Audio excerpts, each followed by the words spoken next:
வணக்கம். சுதா கிச்சன். நம்ம சைடு இதை சவாரி கட்டை கிழங்குன்னு சொல்லுவோம், மரவள்ளி கிழங்குன்னு சொல்லுவாங்க.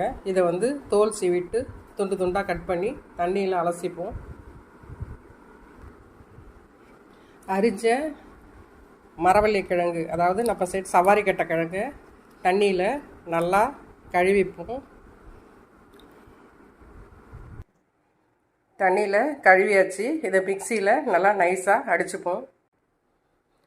அரைக்கிறதுக்கு ஈஸியாக கொஞ்சம் தண்ணி விட்டுப்போம். மிக்சியில் நல்லா நைஸாக அடித்தாச்சு. ரொம்ப நிறைய தண்ணி விட்டு அடிச்சிட வேண்டாம். ஒரு நான்ஸ்டிக் கடாயை அடுப்பில் வச்சுப்போம். இல்லை சாதாரணமாக அடிப்பிடிக்காத கனமான ஒரு கடாய் இருந்தால் அடுப்பில் வச்சுக்கோங்க. நாம் அரைச்ச சவாரி கட்டை கிழக்க மாவை இதில் ஊற்றி கிண்டுவோம். அடுப்பை மீடியத்தில் வச்சுக்கங்க. அடி பிடிச்சிடாம இதை அப்படியே கிளறிக்கிட்டே இருப்போம்.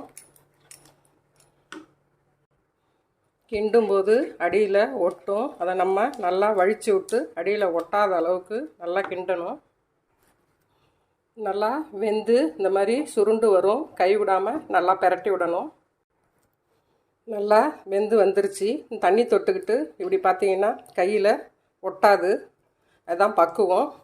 நம்ம ஊரில் விளையிற சவாரி கட்டையை வெளிநாட்டுக்காரவங்க ஃபூன்னு பேர் வச்சுக்கிட்டு இதை கிண்டி அதுக்கு மீன் குழம்பு, கறி குழம்பு, சிக்கன் அந்த மாதிரி வச்சு சாப்பிட்றாங்க.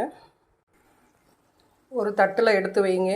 நான்வெஜ்ஜு சாப்பிடாதவங்க நல்ல ஒரு வத்த குழம்பு வச்சு இதை தொட்டு சாப்பிட்லாம்.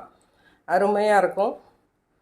எதுவும் புரட்டாசி மாதங்கிறதுனால வத்த குழம்பு வச்சுக்கிட்டேன். நம்ம சைடு கிண்டுறதெல்லாம் களின்னு சொல்லுவோம், அவங்க ஃபூன்னு சொல்கிறாங்க.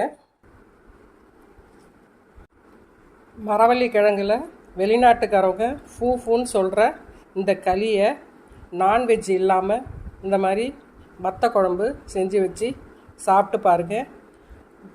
இதே போல் செஞ்சு பாருங்கள். டேஸ்ட் எப்படி இருக்குன்னு சொல்லுங்கள். உங்கள் ஃப்ரெண்ட்ஸுங்களுக்கு ஷேர் பண்ணுங்கள், லைக் பண்ணுங்கள், சப்ஸ்கிரைப் பண்ணுங்கள். ஆல் பட்டனை கிளிக் பண்ணிக்கங்க. நன்றி, வணக்கம்.